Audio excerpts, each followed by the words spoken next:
அல்லாஹு தஆலா இந்த உலகத்திலே நமக்கு பொருளாதாரங்களை தந்திருக்கின்றான், வீடுகளை தந்திருக்கிறான், பல சொத்துக்களை தந்திருக்கிறான். ஒவ்வொரு முஸ்லிமும் இதிலே முதலாவது புரிந்து கொள்ள வேண்டிய ஒரு அடிப்படை, இவைகள் அனைத்துக்குமான உண்மையான சொந்தக்காரன் அல்லாஹுதான் என்பதைத்தான். அதை புரியாததால் தான் இவ்வளவு பிரச்சனை. அல்லாஹ் அல் குர்ஆனிலே வலில்லாஹி மீராசுஸ் ஸமாவாதி வல் அர்த் என்று சொல்கிறான். வானங்கள் பூமியினது உண்மையான உரித்து அதிகாரம் அல்லாஹ்வுக்கு தான். அடியார்களாகிய நாங்கள் அவனுடைய ஹலீஃபாக்கள், பிரதிநிதிகள். நான் அனுபவித்துக் கொண்டிருக்கிற சொத்துக்கள், நான் வசித்துக் கொண்டிருக்கிற வீடுகள், நான் ஓடுகின்ற வாகனங்கள், அதற்கு உண்மையான சொந்தக்காரன் நான் கிடையாது. இவற்றை அல்லாஹ் எனக்கு தந்திருக்கிறான். அது அல்லாஹ்வுக்கு சொந்தமானது. அதை அல்லாஹ் குர்ஆனிலே பல இடங்களிலே பதிவு செய்து வைத்திருக்கிறான். வலில்லாஹி முல்குஸ் ஸமாவாதி வல் அர்லி வமா பைனஹுமா. வானங்கள், பூமி, அதற்கு இடைப்பட்டதுடைய ஆட்சி அதிகாரம் உரித்து அல்லாஹ்வுக்கு தான். உண்மையான ஆட்சியாளன், அதற்கான உரித்துடையவன் அல்லாஹுதான். குர்ஆனிலே பல இடங்களில் நீங்கள் பாருங்கள், செலவு செய்யுங்கள் என்று அல்லாஹ் பேசுகிற போது வஅன்ஃபிகு மிம்மா ரஸக்னாக்கும் என்று பேசுகிறான். உங்களுக்கு நாங்கள் வழங்கியதிலே இருந்து நீங்கள் செலவு செய்யுங்கள். உங்களுக்கு நாங்கள் வழங்கியதிலே இருந்து செலவு செய்யுங்கள். உரிமை சீட்டு எழுதப்பட்ட அடிமைகளை பற்றி அல்லாஹ் பேசுகிற போது வஅன்ஃபிகு மின் மாலில்லாஹி அல்லதி ஆதாக்கும். அல்லாஹ் உங்களுக்கு தந்த செல்வத்தில் இருந்து அவர்களுக்கு செலவு செய்யுங்கள். இப்படி பல வசனங்கள் அல் குர்ஆனிலே நாங்கள் படிக்க முடியும். எனவேதான் அன்புக்குரிய சகோதரர்களே, முதலாவது அடிப்படை, மார்க்கத்தின் அடிப்படை இது. இஸ்லாமிய பொருளாதார கொள்கையின் அடிப்படை, பொருளாதாரத்தின் உண்மையான சொந்தக்காரன் அல்லாஹ்தான். அதை ஒவ்வொரு முஸ்லிமும் தன்னுடைய உள்ளத்தில் ஆழமாக பதித்துக் கொள்ள வேண்டும். நான் வைத்திருக்கிற செல்வம் அல்லாஹ்வுக்குரியது, அவனுக்கு சொந்தமானதை நான் வைத்துக் கொண்டிருக்கிறேன் என்று அவன் உறுதியாக நம்புகின்ற போதுதான் சகோதரர்களே, எஜமான், சொந்தக்காரன் விரும்பக்கூடிய வழியில் அந்த பொருளாதாரத்தை பயன்படுத்துவார். இஸ்லாத்திலே முதலாளித்துவம் கிடையாது. மனிதர்களில் சிலர் மட்டும் பொருளாதாரத்தின் சொந்தக்காரர்களாக இருக்கிறார்கள் என்ற கொள்கை இஸ்லாத்திலே கிடையாது. பொருளாதாரத்தின் உண்மையான சொந்தக்காரன் அல்லாஹ்தான். எனவே இந்த ஒரு அடிப்படையை நாம் முதலாவது உள்ளத்திலே பதிவு செய்ய வேண்டும். இரண்டாவது, அன்புக்குரிய சகோதரர்களே, பொருளாதாரங்களை பொறுத்தவரையில் மறுமை நாளில் அதற்கு இரண்டு விதமான கேள்விகள் இருக்கின்றன. இதையும் நாம் உள்ளத்திலே பதிவு செய்ய வேண்டும். முதலாவது கேள்வி, இந்த பொருளாதாரத்தை நீ எப்படி சம்பாதித்து கொண்டாய் என்ற ஒரு கேள்வி. விடை சொல்லாமல் கால் நகர முடியாது. இரண்டாவது கேள்வி, இந்த பொருளாதாரத்தை எந்த வழியில் செலவு செய்தாய் என்ற கேள்வி. இந்த இரண்டு கேள்விகளுக்கும் ஒரு அடியான் பதில் சொல்லாமல் அவனுடைய கால் பாதம் நகராது. அன்புக்குரிய சகோதரர்களே, பொருளாதாரத்துக்கு இரண்டு கேள்விகள் இருக்கின்றன. எப்படி சேர்த்தாய்? நாங்கள் எப்படி வேண்டாலும் பொருளாதாரத்தை சேர்க்க முடியாது. வட்டி, பதுக்கல், லஞ்சம், கலப்படம், அளவை நிறுவகளில் மோசடி, இப்படி என்று நாங்கள் விரும்பிய முறைப்படி பொருளாதாரங்களை சேர்க்க முடியாது. நாங்கள் விரும்பிய அடிப்படையிலும் பொருளாதாரத்தை செலவழிக்க முடியாது. பொருளாதாரத்தின் சொந்தக்காரன் அல்லாஹ். அவன் எப்படி செலவு செய்ய சொன்னானோ அப்படித்தான் செலவு செய்ய வேண்டும். அப்ப இந்த இரண்டாவது அடிப்படையை நாங்கள் தெளிவாக புரிந்து கொள்கிற போது, அன்புக்குரிய சகோதரர்களே, அல்லாஹு தஆலா விரும்பக்கூடிய அடிப்படையிலே நம்முடைய பொருளாதாரங்களை நாம் செலவு செய்வோம். பொதுவாக ஒரு முஸ்லிம் இந்த விடயங்களை கடைபிடிக்கிற போது அவனுடைய பொருளாதாரத்திலே பரக்கத்தை எதிர்பார்க்கலாம். இன்றைக்கு எல்லோரும் சொல்லக்கூடிய ஒரு வார்த்தை தான், எவ்வளவு சம்பாதித்தாலும் பரக்கத் இல்லை. பொருளாதாரத்தில் பரக்கத் வேண்டும்.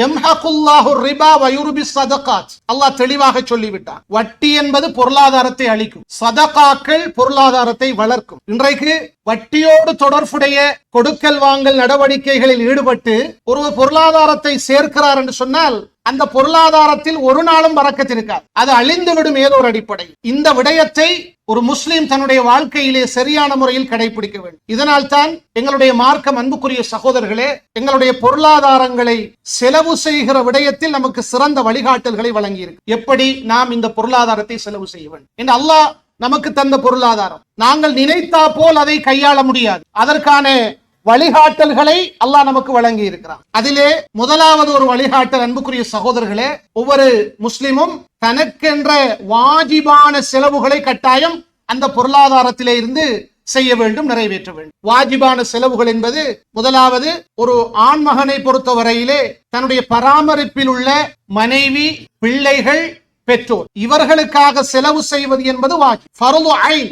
அந்த செலவுகளை ஒருவர் செய்ய வேண்டும். அர்ரிஜாலு கவ்வாமூன அலன் நிஸா, அல்லாஹ் சொல்லுகிறான், ஆண்கள் பெண்களின் நிர்வாகிகள், ஆண்கள் பெண்களை நிர்வாகம் செய்கிறார்கள். பிமா ஃபல்லல்லாஹு பஅலஹும் அலா பஅல், அவர்களில் சிலரை விட அல்லாஹ் மேன்மைப்படுத்தி இருக்கிறான். முதலாவது காரணம். இரண்டாவது, வபிமா அன்ஃபகு மின் அம்வாலிஹிம், ஆண்கள் தங்கள் பொருளாதாரங்களிலே இருந்து அவர்களுக்கு செலவு செய்கிறார். இது வாஜிபான செலவு. ஒரு கணவனை பொறுத்த வரையிலே தன்னுடைய மனைவிக்கு தேவையான செலவுகளை செய்வது கடமை. அது வீடாக இருக்கலாம், ஆடையாக இருக்கலாம், உணவாக இருக்கலாம், மருத்துவ செலவுகளாக இருக்கலாம், ஏனைய செலவுகளாக இருக்கலாம். இது வாஜிபான செலவுகள். ஒரு தந்தை என்ற அடிப்படையிலே தன்னுடைய பிள்ளைகளுக்கு தேவையான அனைத்து செலவுகளையும் செலவு செய்வது ஒரு தந்தைக்கு வாஜிப், ஃபர்து ஐன், கடமை. ஒரு பிள்ளை என்ற அடிப்படையிலே தன் பெற்றோர்களுக்கு செலவு செய்வது என்பது வாஜிப், ஃபர்து ஐன். இதெல்லாம் வாஜிபான செலவுகள். இந்த செலவுகளை அல்லாஹ் தந்த பொருளாதாரத்திலே இருந்து ஒருவர் முதன்மையாக செய்ய வேண்டும். அன்புக்குரிய சகோதரர்களே, அதிலே கஞ்சத்தனம் செய்ய முடியாது. ஒரு தடவை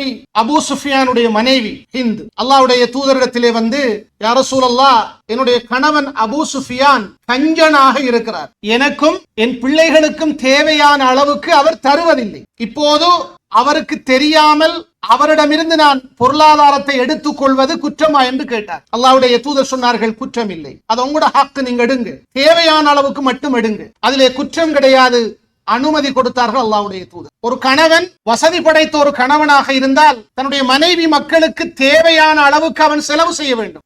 அவனுடைய வசதிக்கு ஏற்ற அடிப்படையிலே மனைவி மக்கள் அதை தீர்மானித்துக் கொள்ள வேண்டும். அந்த வாஜிபான செலவு செய்வதில் கஞ்சத்தனம் செய்யக்கூடாது. அதே போன்று கடமையான செலவு என்று வருகிற போது ஜகாத். நம்முடைய பொருளாதாரம் ஒரு குறிப்பிட்ட அளவை அடைந்து விட்டால் நாம் கட்டாயம் கொடுக்க வேண்டிய ஒரு கடமைதான் ஜகாத். செல்வந்தனுடைய செல்வத்திலே இருந்து கட்டாயம் வேறுபடுத்த வேண்டிய ஒரு பகுதி ஜகாத். இது வாஜிப், ஃபர்து ஐன். அல்லாஹு தஆலா நமக்கு பொருளாதாரத்தை தந்திருக்கிறான். அல்லாஹ்வுடைய பொருளாதாரம், அல்லாஹ்வுடைய செல்வம், அதிலே இருந்து ஒரு குறிப்பிட்ட அளவு வந்து விட்டது. நிசாப் என்று சொல்கிறோம். தங்கமாக இருந்தால் 10.5 பவுன், பணமாக இருந்தால் 10.5 பவுனுடைய தங்கத்தின் பெருமான் ஒரு வருடத்திலே ஒரு வருடம் முழுவதும் சொந்தமாக இருக்கும் என்று சொன்னால் அவருக்கு ஜகாத் கடமையாகி விட்டது. ஒருவர் வியாபார பொருட்களை வைத்திருக்கிறார், ஒரு வருடத்துடைய முடிவிலே அவர் கணக்கு பார்க்கிறார், 10.5 பவுன் தங்கத்தின் பெறுமதியை விட கூடுதலாக இருக்கிறது, ஜகாத் கடமையாகி விட்டது. ஒருவர் தன்னிடத்தில் இருக்கிற பணத்தை கொண்டு ஒரு வளவை வாங்கி போடுகிறார், நல்ல விலைக்கு வந்தால் விற்கலாம் என்று சொல்லி, இது வியாபார பொருளாகிவிட்டது. இவர் ஒவ்வொரு வருடமும் அந்த பெறுமதியை கணித்து அது 10.5 பவுன் தங்கத்தை விட பெறுமதி கூடுதலாக இருக்கும் என்றால் அவர் ஜகாத்து கொடுக்க வேண்டும். 2.5% ஜகாத் கட்டாயம் கொடுக்க வேண்டும். இது கட்டாய செலவு, இதிலே கஞ்சத்தனம் செய்ய முடியாது. அன்புக்குரிய சகோதரர்களே, இது கட்டாயம் செய்ய வேண்டிய செலவு. அப்படி நாம் செலவு செய்யவில்லை, ஜகாத்து கொடுக்கவில்லை என்று சொன்னால் சில வேளை அல்லாஹு தஆலா இந்த உலகத்திலும் நமக்கு அதற்கான தண்டனைகளை தரலாம். ஒரு பெரிய நோயை தந்து கோடிக்கணக்கில் அல்லாஹ் செலவு செய்ய வைக்கலாம். மறுமை நாளில் அல்லாஹ் பிடிப்பான், தண்டிப்பான். அல்லாஹ்வுடைய தூதர் ஸல்லல்லாஹு அலைஹி வஸல்லம் அவர்கள் சொன்னார்கள், ஒருவருக்கு அல்லாஹ் தஆலா செல்வத்தை கொடுத்திருக்கிறார், அந்த செல்வத்துக்குரிய ஜகாத்தை அவர் கொடுக்கவில்லை, செலவு செய்யவில்லை, மறுமை நாளிலே அது வழுக்கத்தலை பாம்பாக மாற்றப்படும். வழுக்கத்தலை பாம்பு என்பது விஷம் நிறைந்த ஒரு பாம்பாக மாற்றப்படும். அது அவருடைய கழுத்தை சுற்றி கொள்ளும். அந்த பாம்பு சொல்லுமாம், அன மாலுக் அன கன்சுக், நீ இந்த உலகத்திலே ஜகாத்து கொடுக்காமல் சேர்த்து வைத்திருந்தாயே, அந்த செல்வம் நான் தான் உன்னுடைய பொக்கிஷம், உன்னுடைய செல்வம் என்று சொல்லி சொல்லி அந்த மனிதனை அது தீண்டிக் கொண்டே இருக்கும் என்று அல்லாஹ்வுடைய தூதர் சொன்ன செய்தி புகாரியிலே பதிவு செய்யப்பட்டிருக்கிறது. அன்புக்குரிய சகோதரர்களே, நாங்கள் ஜகாத்துடைய விடயத்தில் கஞ்சத்தனம் செய்தால் அது மறுமையிலே நமக்கு ஒரு பாம்பாக மாற்றப்படுகிறது, மறுமை நாளில் நரக நெருப்பாக மாற்றப்படுகிறது. எனவே அந்த விடயத்திலும் நாம் அல்லாஹுவை பயந்து கொள்ள வேண்டும். வாஜிபான கட்டாயமான செலவுகள் என்று வருகிற போது ஜகாத்தை நாம் கணக்கு பார்த்து கொடுக்க வேண்டும். கணக்கில்லாமல் கொடுப்பது ஜகாத் கிடையாது, கணக்கு பார்த்து கொடுக்க. அறுவடை முடிந்தால் அல்லாஹ் குர்ஆனிலே சொல்லுகிறான், அறுவடை செய்கிற தினத்தில் அதற்குரிய ஹக்கை நீங்கள் வேறுபடுத்தி கொடுத்து விடுங்கள். ஷைத்தான் என்பவன் நம்முடைய உள்ளத்தை மாற்றி விடுவான். அந்த அறுவடை செய்த நெல்லை வீட்டுக்குள் கொண்டு வருகிற போது மனம் மாறிவிடும், ஷைத்தான் மாற்றி விடுவான். இந்த ஷைத்தான் என்பவன் உங்களை ஜகாத்து கொடுக்காமல் தடுக்கின்ற பணியை செய்து கொண்டே இருப்பான். எனவே நீங்கள் அதிலே எச்சரிக்கையாக இருக்க வேண்டும் என்பதை அல்லாஹுவும் அல்லாஹுடைய தூதர் நமக்கு அடையாளப்படுத்தி இருக்கிறார். எனவே அன்புக்குரிய சகோதரர்களே, இந்த பொருளாதாரத்திலே இந்த செலவு செய்கிற விடயத்தில் மார்க்கம் சொல்லக்கூடிய முதலாவது வழிகாட்டல், வாஜிபான கட்டாயமாக நாங்கள் செய்கின்ற செலவுகளை செய்ய வேண்டும். அது வாஜிப், ஃபர்து ஐன். இரண்டாவதுதான் உஃபரியான செலவுகள். அல்லாஹ் விரும்பக்கூடிய நல்ல வழியில் தான தர்மங்களை கொடுப்பது, ஏழைகளுக்கு உணவளிப்பது, இப்படியான நல்ல செலவுகள். இந்த பொருளாதாரத்தை வைத்திருக்கிற நாங்கள் அல்லாஹ் விரும்பாத பல வழிகளில் செலவு செய்து கொண்டிருக்கிறோம். அதற்காகத்தான் ஞாபகப்படுத்துகிறேன். செலவு செய்ய முடியாதவர்கள் அல்ல நாங்கள், ஆனால் அல்லாஹ் விரும்பாத வழியில் செலவு செய்கிறோம். அல்லாஹ் விரும்பக்கூடிய நல்ல வழியில் செலவு செய்ய வேண்டும். சதகாக்கள் அதிகம் முடியுமான வரைக்கும் கொடுக்க வேண்டும். ஏழைகளுக்கு உணவளிக்க வேண்டும். குடும்ப உறுப்பினர்களில் ஏழைகளாக இருந்தால் அவர்களை கவனிக்க வேண்டும், அவர்களுக்கு உதவி செய்ய வேண்டும். இதெல்லாம் நமக்கு இந்த உலகத்திலே எங்களுடைய பொருளாதாரங்கள் பரக்கத் அடைவதற்கு காரணமாக அமைவது மட்டுமல்ல, மறுமை நாளில் அதை நாம் இஹ்லாஸோடு கொடுத்திருந்தால் மிகப்பெரிய கூலிகளை அல்லாஹ் தயார்படுத்தி வைத்திருக்கிறான். எனவே அந்த செலவுகளையும் நாம் முடியுமான வரைக்கும் இந்த உலகத்திலே செய்து கொள்ள வேண்டும். என்றால் ஒவ்வொரு நாளும் 2 வானவர்கள் இந்த பூமிக்கு இறங்குவார்கள். அவர்கள் எப்படி பிரார்த்தனை செய்வார்கள் தெரியுமா? ஒருவர் பிரார்த்தனை செய்வார், அல்லாஹும்ம அஅதி முன்ஃபிகன் ஹலஃபா, யா அல்லாஹ் செலவு செய்கிறவருக்கு நல்ல பிரதிபலனை கொடுத்து விடு. அல்லாஹும்ம அஅதி மும்சிகன் தலஃபா, செலவு செய்யாமல் கஞ்சத்தனம் செய்கிறாரே அவருடைய பொருளாதாரத்தை அழித்து விடு, அல்லது அவருக்கு அழிவை கொடுத்து விடு யா அல்லாஹ் என்று ஒவ்வொரு நாளும் 2 வானவர்கள் துஆ செய்து கொண்டே இருப்பார்கள். நமக்கு தெரியும், மலக்குமார்களுடைய துஆ என்பது ஏற்றுக்கொள்ளப்படுவதற்கு மிக நெருக்கமான. ஒவ்வொரு நாளும் காலை பொழுதில் நான் ஒரு ஏழைக்கு உணவளித்திருக்கிறேன், ஒரு சதக்கா கொடுத்திருக்கிறேன் என்று சொன்னால் இந்த மலக்குடைய முதலாவது பிரார்த்தனை எனக்கு கிடைத்துக் கொண்டே. எனவேதான் அன்புக்குரியவர்களே, அல்லாஹ் தந்த பொருளாதாரத்திலே இருந்து உஃபரியான செலவுகளையும் நாங்கள் செய்து பொருளாதாரத்திலே பரக்கத்தை ஏற்படுத்த வேண்டும். அல்லாஹ்விடத்திலே அதற்கான நிறைவான கூலிகளை பெற்றுக் கொள்ள வேண்டும். இது அடுத்த ஒரு வழிகாட்டல். மூன்றாவது அன்புக்குரிய சகோதரர்களே, வாஜிபான ஒரு செலவாக இருந்தாலும் செலவு செய்கிற விடயத்திலே வசதிய நடுநிலை பேண வேண்டும். இது மிக முக்கியமான ஒரு விடயம். செலவு செய்கின்ற விடயத்தில் நடுநிலை பேண வேண்டும். குடும்பத்துக்கு செலவு செய்ய வேண்டும், பிள்ளைகளுக்கு செலவு செய்ய வேண்டும், பெற்றோருக்கு செலவு செய்ய வேண்டும். வாஜிபான செலவுகள் தான். அதிலே நாங்கள் வரம்பு மீறி போகக்கூடாது, அளவு கடந்து போகக்கூடாது. அதே போன்று கஞ்சத்தனமும் செய்யக்கூடாது. ஏனென்றால் வமன் யூக ஷுஹ நஃப்ஸிஹி ஃபஉலைக ஹுமுல் முஃப்லிஹூன், அல்லாஹ் சொல்கிறான். உள்ளத்தில் ஏற்படக்கூடிய அந்த மோசமான உணர்வு, கஞ்சத்தனத்தில் இருந்து யார் பாதுகாக்கப்படுகிறாரோ அவர்கள் தான் வெற்றியாளர்.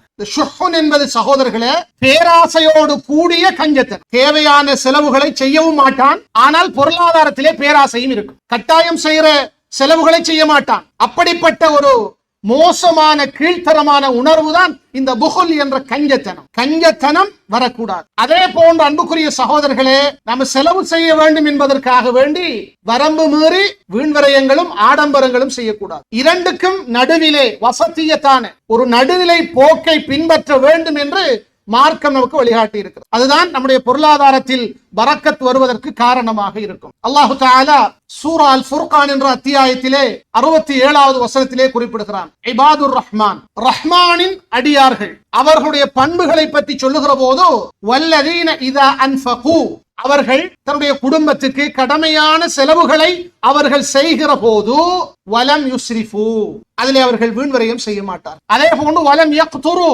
அவர்கள் அதிலே கஞ்சத்தனமும் செய்ய மாட்டார்கள். அந்த இரண்டுக்கும் இடையில் ஒரு நடுநிலையை பேணக்கூடியவர்களாக அவர்கள் இருப்பார். எனவே இது ஒரு முக்கியமான வழிகாட்டு. செலவு செய்கிற விடயத்திலே அன்புக்குரியவர்களே, கடமையான செலவுகளாக இருந்தாலும் நாங்கள் நடுநிலை பேண வேண்டும். ஆடம்பரங்கள் வீண்வரையங்கள் செய்யக்கூடாது. அதை அல்லாஹ் இன்னொரு வசனத்திலே சூரத்துல் இஸ்ரா என்ற அத்தியாயத்திலே 29வது வசனத்திலே சொல்லுகிறான், வலா தஜ்அல் யதக மக்லூலத்தன் இலா உனுகி, உன்னுடைய கரங்களை, கைகளை உன்னுடைய கழுத்தில் கட்டப்பட்டதாக ஆக்கிவிட வேண்டாம் என்று சொல்கிறான். அப்படி என்றால் நீ செலவு செய்யாத கஞ்சனாக இருக்காதே.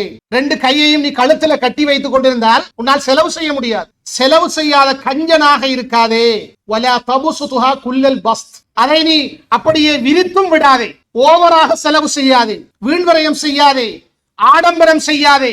அப்படி செய்துவிட்டால் முடிவிலே ஃபதகுத மலூமன் மஹ்சூரா, நீ அடுத்தவர்களால் பழிக்கப்பட்ட ஒருவனாகவும் கவலையடைந்த ஒருவனாகவும் உட்காருவாய். அல்லாஹ் சொல்லுகிறான். இருந்ததையெல்லாம் நீ ஆடம்பரம் செய்து வீண்வரையம் செய்து செலவு செய்து விட்டால் பிறகு அடுத்தவர்கள் உன்னை பார்த்து பழிப்பார்கள். ஒரு நாள் நிகழ்வுக்காக கடன்பட்டு நீ வீண்வரையம் செய்தாய், ஆடம்பரம் செய்து விட்டாய். கடன்காரன் வீட்டிலே வந்து உன்னை ஏசுவான். அடுத்தவர்களால் பழிக்கப்படுவாய். கவலையோடு நீ உட்கார வேண்டி வரும். இன்றைக்கு நாம் பலரை பார்க்கிறோம், நல்ல நிலையில் இருந்தார்கள், ஆடம்பரம், வீண்வரையம், பொருளாதாரத்திலே பரக்கத் இல்லாமல் போய்விட்டது. வட்டியோடு கலந்த பொருளாதாரம், கொடுக்கல் வாங்கல் நடவடிக்கைகளில் ஈடுபட்டார்கள். இன்றைக்கு ஓட்டாண்டிகளாக போய்விட்டார்கள். உலகத்திலே அல்லாஹ் அந்த பொருளாதாரத்தின் பரக்கத்துகளை அழித்து விட்டான். இது வஹி, உண்மை, நாங்கள் ஏற்றுக்கொள்ள வேண்டும் சகோதரர்களே. எனவேதான் செலவு செய்கிற விடயத்தில் கஞ்சத்தனமும் வரக்கூடாது, வீண்வரையும் வரக்கூடாது. இரண்டுக்கும் இடையிலே நடுநிலை தன்மை நாங்கள் பேண வேண்டும். அடுத்த ஒரு வழிகாட்டல் தான் சகோதரர்களே, நம்முடைய செலவுகளிலே வீண்வரையங்களும் ஆடம்பரங்களும் வரவே கூடாது. அல் குர்ஆனிலே அல்லாஹு தஆலா 2 வார்த்தைகளை பயன்படுத்தி இருக்கிறார். அதுல ஒன்று அல் இஸ்ராஃப், வீண்வரையம் என்பதற்கு, இன்னொன்று தபுதீர், வீண்வரையம் என்பதற்கு. சில உலமாக்கள் அதற்கு இரண்டுக்கும் உள்ள வித்தியாசத்தை சொல்லுகிறார்கள். இஸ்ராஃப் என்பது அனுமதிக்கப்பட்ட ஒன்றுக்காக செலவு செய்கிற போது அதில் அவர்கள் அந்த எல்லை மீறி, வரம்பு மீறி செலவு செய்வார். ஒருவர் சாப்பிடுவது என்பது அனுமதிக்கப்பட்டு, அந்த சாப்பாட்டுக்கு செலவு செய்கிற போது அதிலே எல்லை மீறுவது, தேவைக்கு அதிகமாக செலவு செய்வது, இது ஒரு வகையான இஸ்ராஃப், வீண்வரையம். இன்னொரு வகை இருக்கிறது, ஹராமான ஒன்றிற்காக ஒருவர் செலவு செய்வது, இது தபுதீர். இது மிக மோசமான ஒரு வீண்வரையம். 2 வகையான வீண்வரையங்களும் இன்றைக்கு முஸ்லிம்களுக்கு மத்தியிலே காணப்படுகின்றன. இல்லை என்று சொல்கிறார்கள், பொருளாதார பிரச்சனை என்று சொல்கிறார்கள், வாழ்க்கையிலே சிக்கல் என்கிறார்கள். ஆனால் அவர்களுடைய வீடுகளிலே இடம்பெறுகிற நிகழ்வுகளை பார்த்தால் தாம்பிகமாகத்தான் இருக்கிறது, ஆடம்பரமாகத்தான் இருக்கிறது, தாராளமாக வீண்வரையம் செய்கிறார்கள். அல்லாஹுவை பயந்து கொள்ளுங்கள், இது மார்க்கம் சொல்லக்கூடிய வழிகாட்டல். அன்புக்குரிய சகோதரர்களே, அல்லாஹு தஆலா குர்ஆனிலே குறிப்பிடுகிறான், குலு வஷ்ரபு வலா துஸ்ரிஃபு, உண்ணுங்கள் பருகுங்கள். நீங்க சாப்பிடத்தான் வேண்டும், பருகத்தான் வேண்டும், உடுக்கத்தான் வேண்டும், வீடு கட்டத்தான் வேண்டும், வாகனம் வாங்கத்தான் வேண்டும், அது தடுக்கப்படல். ஆனால் அனுமதிக்கப்பட்ட அந்த செலவுகள் செய்கிற விடயத்தில் வலா துஸ்ரிஃபு, அல்லாஹ் சொல்லுகிறான், நீங்கள் வீண்வரையம் செய்ய வேண்டாம், தேவைக்கு அதிகமாக நீங்கள் செலவு செய்ய வேண்டாம், அந்த எல்லையை தாண்டி நீங்கள் செலவு செய்ய வேண்டாம் என்று சொல்லிவிட்டு அல்லாஹ் முடிக்கிறான். எப்படி? இன்னல்லாஹ லா யுஹிப்புல் முஸ்ரிஃபீன், வீண்வரையம் செய்கிறவர்களை அல்லாஹ் நேசிக்க மாட்டான். சுப்ஹானல்லாஹ், நஊது பில்லாஹி மின். ஒரு சிம்பிளாக இந்த வசனத்தை ஒரு முஸ்லிம் எடுக்க முடியுமா சகோதரர்களே? இமாம் சஅதி ரஹிமஹுல்லாஹ் தஃப்சீர் அறிஞர் சொல்லுகிறார், ஒருவர் வீண்வரையம் செய்கிற போது அல்லாஹ் விரும்ப மாட்டான் என்றால் அர்த்தம் அல்லாஹ்வுடைய கோபம் அவருக்கு கிடைக்கும். நஊது பில்லாஹ். வீண்வரையம் செய்கிறவர்களை அல்லாஹ் கோபிக்கிறான். அல்லாஹ்வுடைய கோபத்தை பெற்ற ஒருவர் எப்படி மறுமையிலே வெற்றி பெற முடியும்? இரண்டாவது அந்த இமாம் சொல்கிறார்கள், ஒருவர் அனுமதிக்கப்பட்ட செலவுகளிலே எல்லை மீறி போகிற போது, வீண்வரையம் செய்கிற போது ஒரு கட்டத்திலே வாஜிபான செலவுகள் கூட செய்ய முடியாத ஒரு நிலை அவருக்கு ஏற்பட்டுவிடும். எல்லாம் ஒரே நேரத்திலே அழிந்து விட்டால், தீர்ந்து விட்டால் அவர் கஷ்டப்பட வேண்டியவர். அதே போன்று உண்ணுங்கள் பருகுங்கள் என்ற விடயத்தில் அல்லாஹ் நீங்கள் வீண்வரையம் செய்ய வேண்டாம், அது உங்களுடைய உடல் ஆரோக்கியத்தை பாதுகாக்கும். நீங்கள் வரம்பு மீறி சாப்பிடுகிற போது, அளவுக்கு மீறி பருகுகிற போது உங்களுடைய உடலிலே பல நோய்கள் ஏற்படும். எல்லாவற்றையும் வைத்துதான் அல்லாஹ் இந்த வசனத்திலே சொல்லுகிறான், உண்ணுங்கள் பருகுங்கள், வீண்வரையம் செய்ய வேண்டாம். வீண்வரையம் செய்கிறவர்களை அல்லாஹ் விரும்ப மாட்டான், அல்லாஹ்வுடைய கோப பார்வை ஏற்படுகிறது. இந்த வீண்வரையம் என்பது சகோதரர்களே அனுமதிக்கப்பட்ட ஒரு செலவை செய்கிற விடயத்தில் வரம்பு மீறுவது. இரண்டாவது அல்லாஹ் ஒரு வசனத்திலே சொல்லுகிறான், வலா துபذிர் தபுதீரா, நீங்கள் வீண்வரையம் செய்ய வேண்டாம். இன்னல் முபذிரீன கானு இஹ்வான ஷயாத்தீன், வீண்வரையம் செய்கிறவர்கள் ஷைத்தான்களின் சகோதரர்கள். இது கடுமையான ஒரு எச்சரிக்கை. அன்புக்குரிய சகோதரர்களே, இது ஹராமான ஒரு விடயத்தில் செலவு செய்வது. ஒருவர் புகைத்தல் பாவிக்கிறார், ஒருவர் மதுபானம் பாவிக்கிறார், ஒருவர் போதைப் பொருள் பாவிக்கிறார், இது ஹராமானது. இதற்காக அவர் 1 ரூபாய் செலவு செய்தாலும் அது ஹராம், வீண்வரையம். ஹராமான ஒன்றுக்காக ஒருவர் செலவு செய்கிற போது அவர் எப்படி எச்சரிக்கப்படுகிறார்?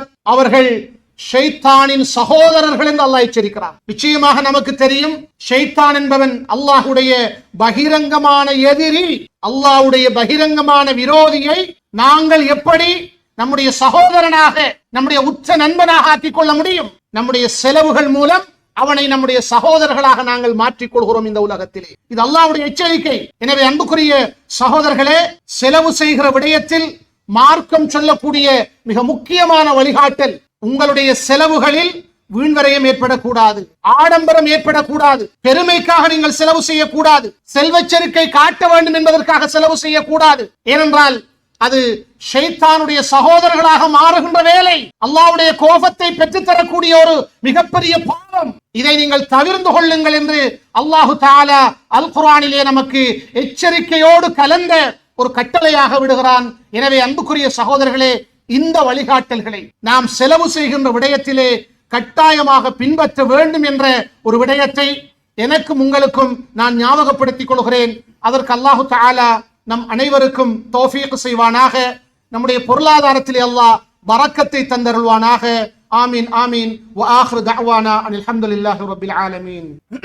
الحمد لله رب العالمين. اللهم صل على محمد وعلى آل محمد كما صليت على إبراهيم وعلى آل إبراهيم إنك حميد مجيد.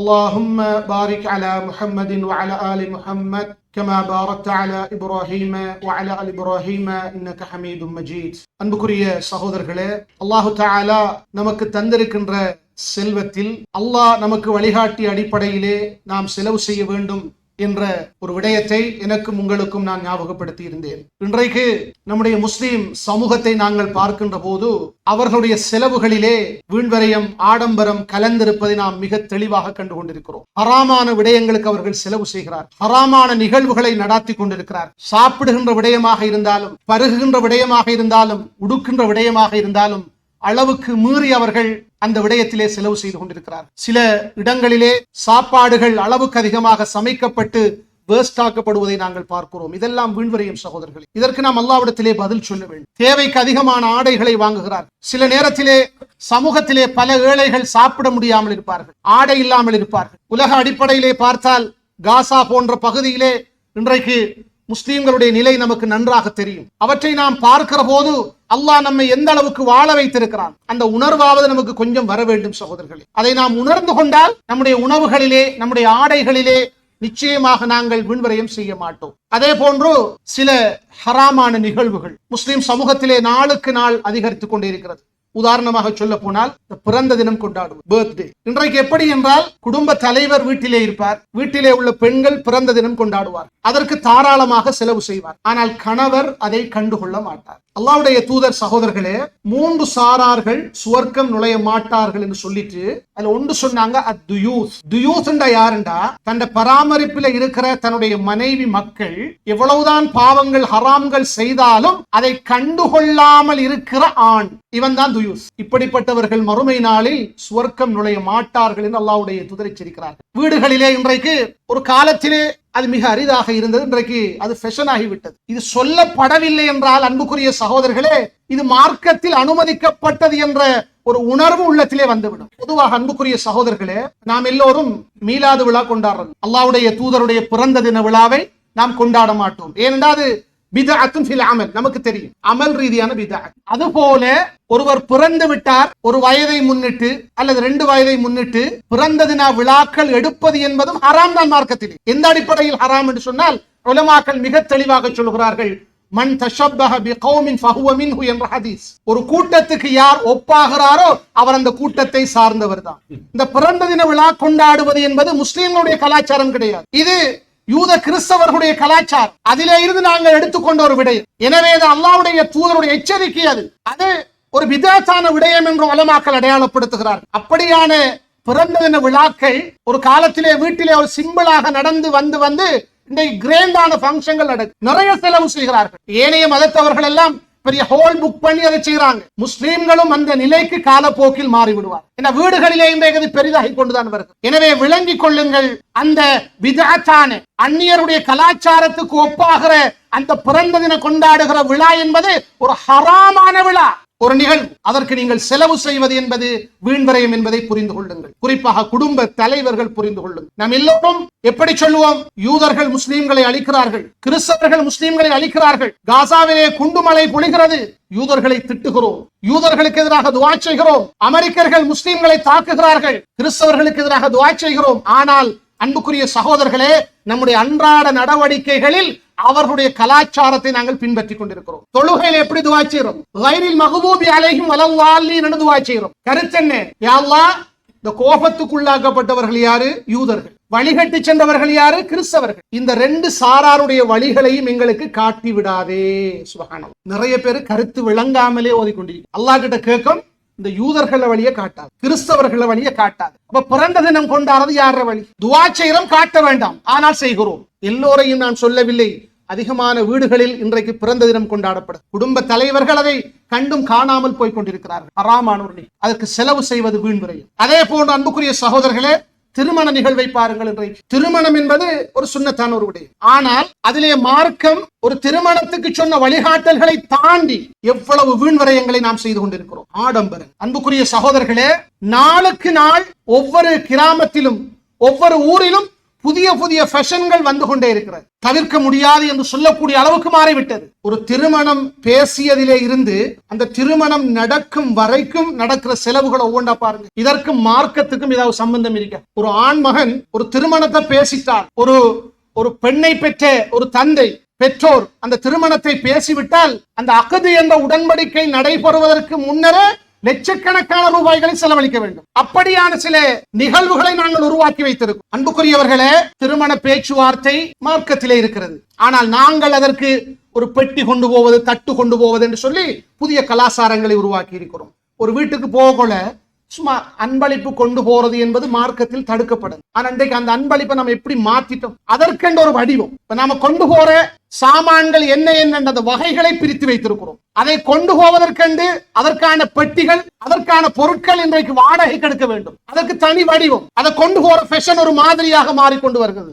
பெட்டி கொண்டு போறது, அதற்கு செலவுகள், வீண் விரயம். அதற்கு பிறகு அடையாளம் போடுவது. அடையாளம் போடுவதற்கு மார்க்கத்துக்கும் எந்த சம்பந்தமும் கிடையாது. சில ஊர்களிலே இந்த அடையாளம் போடக்கூடிய நிகழ்ச்சி எப்படி நடக்குதுன்னு சொன்னா, திருமணம் பேசிய மாப்பிள்ளை வந்தே அந்த பெண் பிள்ளைக்கு மோதிரத்தை மாற்றி விடுகிற ஒரு கலாச்சாரம் முஸ்லிம்களுக்கு மத்தியிலே உருவாகி கொண்டிருக்கிறது. அல்லாஹ் பாதுகாக்க வேண்டும். சில பகுதிகளில், முஸ்லிம் பகுதிகளை தான் சொல்லுகிறேன், இந்த அடையாளம் போடக்கூடிய இந்த ஃபங்க்ஷன் நிகழ்ச்சி என்பது அன்புக்குரிய சகோதரர்களே, இந்த அக்து உடன்படிக்கை நடைபெறுகிற அந்த நிகழ்வை விட மிக பெரியதாக கொண்டாடப்படும். அதற்கு பிறகு நிச்சயதார்த்த ஃபங்க்ஷன். ஒரு காலத்துல டேட் தீர்மானிக்கிறதுக்கு ரெண்டு குடும்பத்தையும் சேர்ந்த முக்கியமான ஆட்கள் சேருவாங்க, சப்ஜெக்ட் முடிஞ்சிச்சு. ஆனா அதுக்கு ஒரு ஃபங்க்ஷன். திருமணம் நடக்கிறதுக்கு முன்னால மருதாணி ஃபங்க்ஷன். சுபஹானல்லாஹ். அன்புக்குரிய சகோதரர்களே, எத்தனை வகையான புதிய புதிய நிகழ்வுகளை இந்த திருமணத்திலே உருவாக்கி வைத்திருக்கிறோம். எவ்வளவு செலவுகள் கேட்டால் பொருளாதார பிரச்சனை, வாழ்க்கை செலவு கஷ்டம் என்றுதான் சொல்றோம். ஆனா கல்யாணம் மட்டும் கிராண்டா தான் நடக்கும். எப்படி காசு வருது?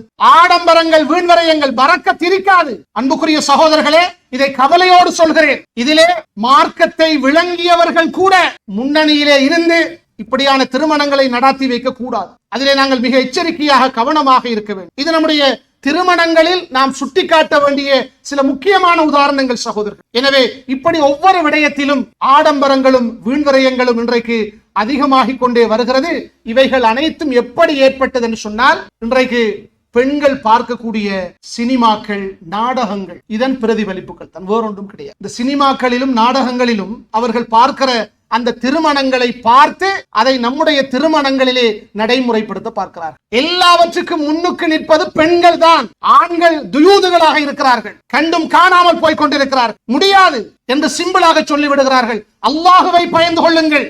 நீங்கள் பெண்களின் நிர்வாகிகள் என்று சொன்னால் இப்படியான விடயங்களிலும் நீங்கள் பொறுப்பாளர்கள் என்பதை மறந்துவிடக் கூடாது என்பதை இந்த மிம்பரிலே வைத்து அன்புக்குரிய சகோதரர்களே உங்களுக்கு ஞாபகப்படுத்திக் கொள்கின்றோம். எனவே இதனுடைய விளைவுகளை நாங்கள் பார்க்க வேண்டும். இன்றைக்கு உண்மையிலேயே அன்புக்குரிய சகோதரர்களே, பொருளாதாரத்திலே பரக்கத்திலே என்று சொல்லிக் கொண்டிருக்கிறோம். ஆனால் வீண்வரையங்களையும் ஆடம்பரங்களையும் நிறைய செய்து கொண்டே இருக்கிறோம். இதை செய்யக்கூடியவர்கள் மார்க்கத்தில் அறிவில்லாதவர்களாக இருக்கிறார். மார்க்கம் பற்றிய தெளிவு கிடையாது. மார்க்கத்தை பள்ளிவாசலுக்குள் மட்டும் சுருக்கியவர்கள் இருக்கிறார். மார்க்கம் தெரிந்தவர்களாக இருந்தாலும் வேறு வழி இல்லை என்பதற்காக செய்து கொண்டிருக்கிறார். இது ஒரு காரணம். அதே போன்று இன்னும் சிலர் அந்த ஆடம்பரங்கள் வீண்வரையம் செய்யறதுக்கு ஒரு காரணம் என்னென்றா, மற்றவர்களை பார்த்து பின்பற்ற. அவர் ஒரு வீடு கட்டினா அதை போல வீடு கட்டணும். ஒருவருக்கு வசதி இருந்தா அவருக்கு தேவைக்கு அளவான வீட்டை கட்டலாம். நம்ம கிட்ட வசதி இல்லாட்டி நம்ம கடன் பட்டு கட்ட தேவையில்லை. அவர்கிட்ட வசதிக்கு ஒரு வாகனம் எடுத்திருக்கிறார், அதை பார்த்து நாங்க ஒரு வாகனம் எடுக்க வேண்டிய அவசியம் கிடையாது. பினான்ஸுக்கு எல்லாம் வாகனம் எடுத்து ஓட தேவை, அதுல பரக்கத்திருக்காது. பினான்ஸுக்கு வாகனம் ஓடியவர்கள் காலப்போக்கிலே நடந்துதான் திரிவார், பரக்கத்திருக்காது. மற்றவர்களை பார்க்க வேண்டாம். இன்னும் கொஞ்சம் பேரு புகழ்ச்சிக்கு, அடுத்தவர்களுக்காக காட்ட வேண்டும் என்பதற்காக வேண்டி வீண்வரையம் செய்வது, ஆடம்பரம் செய்வது. எல்லாத்தையும் வட்டிக்கு கடன் எடுத்து செய்து முடிச்சதுக்கு பிறகு அல்லாஹ் சொல்றா போல பழிக்கப்பட்டவராகவும் கவலை அடைந்தவராகவும் உட்கார வேண்டி வரும். இப்படியெல்லாம் நாங்கள் பார்க்க கூடாது சகோதரர்களே. நாம் அல்லாஹுவை பயந்து கொள்ள வேண்டும். இந்த விடயம் சுருக்கமாக சொல்ல போனால் அன்புக்குரிய சகோதரர்களே, நாம் எல்லோரும் இந்த உலகத்திலே அல்லாஹ் நமக்கு வழங்கி இருக்கிற இந்த பொருளாதாரங்களை பற்றியும் அது எப்படி சம்பாதித்தோம் என்பதை பற்றியும் எப்படி எந்த வழியில் செலவு செய்தோம் என்பதை பற்றியும் அல்லாஹ் மறுமை நாளில் நிச்சயம் விசாரி. அந்த உணர்வோடு பயத்தோடு நாங்கள் வாழ வேண்டும். நாம நினைச்சா போல செலவு செஞ்சுட்டு அல்லாஹ் கிட்ட போய் தப்பே இல்லை. இது நிஅமத், இது ஒரு அருட்கொடை. அல்லாஹ் கேட்பான். நமக்கு தெரிந்த ஒரு நிகழ்வு, அல்லாஹ்வுடைய தூதர் ஸல்லல்லாஹு அலைஹி வஸல்லம் அவர்கள் ஒரு பகல் பொழுதிலே வெளியிலே வருகிறார்கள். இரண்டு முக்கியமான சஹாபாக்கள், ஒருவர் அபூபக்கர், ஒருவர் உமர் ரலியல்லாஹு அன்ஹுமா, ஒரு இடத்திலே இருப்பதை கண்டார்கள். கேட்டாங்க, இந்த நேரத்தில் உங்களை வெளியாக்கியது என்ன? ஏன் இந்த நேரத்தில் வெளியில வந்திருக்கிறீங்க? அவங்க சொன்னாங்க, அல் ஜூ யா ரசூலுல்லாஹ், பசி, வீட்டை ஒன்றும் இல்லை. அபூபக்கர், உமர், இது மதீனாவுடைய வாழ்க்கை. சுப்ஹானல்லாஹ். அல்லாஹ்வுடைய தூதர் சொன்னாங்க, உங்கள் ரெண்டு பேரையும் எது வெளியாக்கியதோ அதுதான் என்னையும் வெளியாக்கியது, பசி. ஒரு ஜனாதிபதி வாழ்க்கையை பாருங்க. அப்ப மூணு பேரும் சேர்ந்து ஒரு மதீனாவில ஒரு வசதிக்கார சஹாபி, அவருடைய பெயர் சொல்லப்படுது அபுல் ஹுசைன் அல் அன்சார், அவருடைய வீட்டுக்கு போனாங்க. இப்ப அவர் வீட்டில் இல்ல, மனைவி அவர்களை வரவேற்று உட்கார வச்சார். அவர் வாராரு, சந்தோஷப்படுறாரு. அவர் சொன்னார், எப்படின்னா, இன்றைய தினத்தில் என்னை விட விருந்தாளிகளை கண்ணியப்படுத்தி ஒருவர் இருக்க முடியாது. இந்த வீட்டுக்கு முக்கியமான 3 விருந்தினர்கள் வந்திருக்கிறார். பேரித்தம் அந்த மரத்தோட்டத்துக்கு, பேரித்தம் தோட்டத்துக்கு சென்று பேரித்தம் பழங்கள், உதை பழங்கள் எல்லாம் கொண்டு வந்து வச்சார். கூடையில் ஒரு ஆட்டை அறுத்து விருந்து போட்டார். ஒரு ஆட்டை விட்டு அல்லாஹ்வுடைய தூதர் சாப்பிடுகிறார்கள், அபூபக்கர் சாப்பிடுகிறார்கள், உமர் ரலியல்லாஹு அவர்கள் சாப்பிடுகிறார்கள். நன்றாக வயிறார சாப்பிட்டு முடிகிற போது அல்லாஹ்வுடைய தூதர் சொன்னார்கள், இந்த நிஅமத்தை பற்றியும் நீங்கள் விசாரிக்கப்படுவீர்கள். சுப்ஹான். என்ன நிஅமத்? நீங்கள் வீட்டிலே இருந்து வெளியேறுகிற போது வெறும் வயிற்றோடு பசியோடு வந்தீர்கள். இப்ப வயிறார சாப்பிட்டு முடித்திருக்கிற, இது ஒரு நிஅமத். இந்த நிஅமத்தை பற்றியும் அல்லாஹ் மறுமை நாளில் விசாரிப்பான். அல்லாஹு அக்பர். அன்புக்குரிய சகோதரர்களே, நம்முடைய கைகளிலே ஒப்படைக்கப்பட்ட பொருளாதாரங்கள் சம்பந்தமாக அல்லாஹ் நம்மிடத்திலே விசாரிப்பான். எப்படி சம்பாதித்தாய் என்று அல்லாஹ் கேட்பான். எந்த வழியில் செலவு செய்தாய் என்று அல்லாஹ் கேட்பான். இந்த உணர்வை, இந்த பயத்தை உள்ளத்திலே ஏற்படுத்துங்கள். அந்த பயம் வராத வரையிலே நம்முடைய பொருளாதாரங்களில் இஸ்லாம் காட்டக்கூடிய அந்த வழிகாட்டல்களை நாங்கள் பின்பற்றவே மாட்டோம். அல்லாஹுவை பயந்து கொள்ள வேண்டும். உலகத்திலே ஒரு சின்ன நிறுவனத்தில் நான் பொருளாளராக இருந்தால் எத்தனை பேருக்கு கணக்கு சொல்லணும்? மஹல்லா வாசிகளுக்கு எவ்வளவு வருது, எப்படி செலவு, கணக்கறிக்கை கொடுக்கணும், கணக்கறிக்கை போடணும். பொருளாதாரத்தை அல்லாஹ் நமக்கு தந்திருக்கிறான். அல்லாஹ்வுடைய நீதிமன்றத்திலே அல்லாஹ் கேட்பான், எப்படி பெற்றாய், எப்படி செலவு செய்தாய். அல்லாஹ்விடத்திலே நாம் கணக்கு சொல்ல வேண்டும். அந்த உணர்வு, அந்த பயம் நம்முடைய உள்ளத்திலே வந்தால், அன்புக்குரிய சகோதரர்களே, நிச்சயமாக நாம் நம்முடைய செலவுகளிலே வீண்வரையம் செய்ய மாட்டோம், ஆடம்பரம் செய்ய மாட்டோம், பெருமைக்காக செலவழிக்க மாட்டோம், மற்றவர்களுக்கு காட்ட வேண்டும் என்பதற்காக செலவழிக்க மாட்டோம். அல்லாஹ் பற்றிய பயம் மட்டும்தான் நம்மை தடுக்கும் என்ற ஒரு விடயத்தை எனக்கும் உங்களுக்கும் ஞாபகப்படுத்திக் கொள்கிறேன். அல்லாஹு தஆலா செலவு செய்கிற விடயத்திலே இஸ்லாமிய வழிகாட்டல்களை பின்பற்றி செலவு செய்யக்கூடியவர்களாக நம் அனைவரையும் அல்லாஹ் ஆக்கியருள்வானாக. ஆமீன் ஆமீன். வ ஆகிரு தஅவானா அனில் ஹம்துலில்லாஹி ரப்பில் ஆலமீன்.